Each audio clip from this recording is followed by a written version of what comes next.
Welcome to my channel. আজ আমি দই আলু বানিয়ে দেখাবো, বা এটা টক মিষ্টি আলুও বলা যায়। এটা পরোটা, লুচি বা ভাতের সাথেও খেতে কিন্তু খুব সুন্দর লাগবে। তো চলুন কিভাবে বানাবো আর বানাতে কি কি লাগছে দেখে নিই।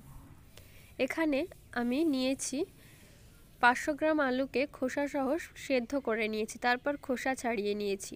স্বাদমতো লাগছে নুন, ধনেপাতা কুচোনো, 100 গ্রাম মতো দইকে ফাটিয়ে নিয়েছি, একটা বড় টমেটোকে কুচিয়ে নিয়েছি, পরিমাণ মতো নিয়েছি লঙ্কা গুঁড়ো, হলুদ গুঁড়ো, তেঁতুলের কাঠ নিয়েছি সামান্য, আর নিয়েছি আদা বাটা, রসুন বাটা, জিরে বাটা, আর সামান্য আমি গরম মশলা নিয়েছি, সেটা হলো তেজপাতা, দারুচিনি, এলাচ আর গোলমরিচ গুঁড়ো। এবার দইয়ে আমি মিশিয়ে নেব নুন, লঙ্কা গুঁড়ো আর নিয়ে সামান্য চিনি। চিনিটা একদমই অপশনাল, মন না চাইলে দেবেন না। ভালোভাবে মাখিয়ে নিলাম। এবার আমি রান্নায় চলে যাব। তার জন্য কড়াইয়ে তেল গরম করে আমি তেজপাতাটা ফুটিয়ে নিচ্ছি সামান্য। এরপর আমি দারুচিনি আর এলাচটা ফাটিয়ে দিয়ে দিলাম, একটু গরম করে নেব। তারপরে দিয়ে দেব আদা বাটা 1 চামচ মতো। এবার আমি আদা বাটাটা 1 চামচ মতো দিয়ে দিলাম। এবার দিয়ে দিলাম জিরে বাটা 1 চামচ, একটু কষিয়ে নেব। তারপর দিয়ে দিলাম গোলমরিচ গুঁড়ো, একটু নাড়াচাড়া করে নিচ্ছি। দিয়ে দেব কুচনো টমেটো। কুচনো টমেটোটা আমি ভালোভাবে কষিয়ে নেব। যতক্ষণ কষা হচ্ছে তার আগে বলি, আমার রেসিপিটা যদি ভালো লাগে অবশ্যই লাইক করবেন, কমেন্ট বক্সে জানাবেন। আরও নতুন নতুন রেসিপি পেতে ও আমার চ্যানেলটিকে এগিয়ে নিয়ে যাওয়ার জন্য প্লিজ সাবস্ক্রাইব করবেন ও পাশে থাকা বেল আইকনটা অবশ্যই ক্লিক করবেন, তাহলে সমস্ত রান্নার আপডেট আপনি সবার আগে পাবেন। এবার দিয়ে দিলাম 1 চামচ মতো রসুন বাটা।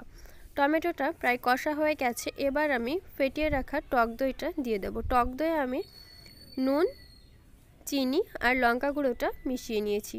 এবার আমি ভালোভাবে এটা কষিয়ে নেব। কষানো হয়ে গেছে।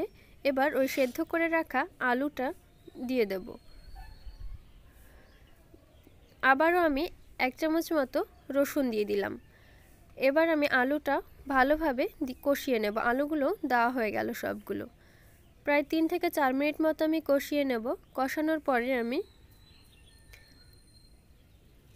কষাচ্ছি, তার আগে আমি আলুটা একটা কাঁটা চামচের সাহায্যে একটু ফুটো করে দিচ্ছি, তাহলে আলুর ভেতরে গ্রেভিটা ঢুকবে। এবার আমি তেঁতুলের কাঠটা দিয়ে দিলাম, টকটা অল্পই দিলাম। এইভাবে প্রায় 5 মিনিট মতো আমি নাড়াচাড়া করে নিলাম। এবার আমি ধনেপাতা কুচনোটা দিয়ে দেব।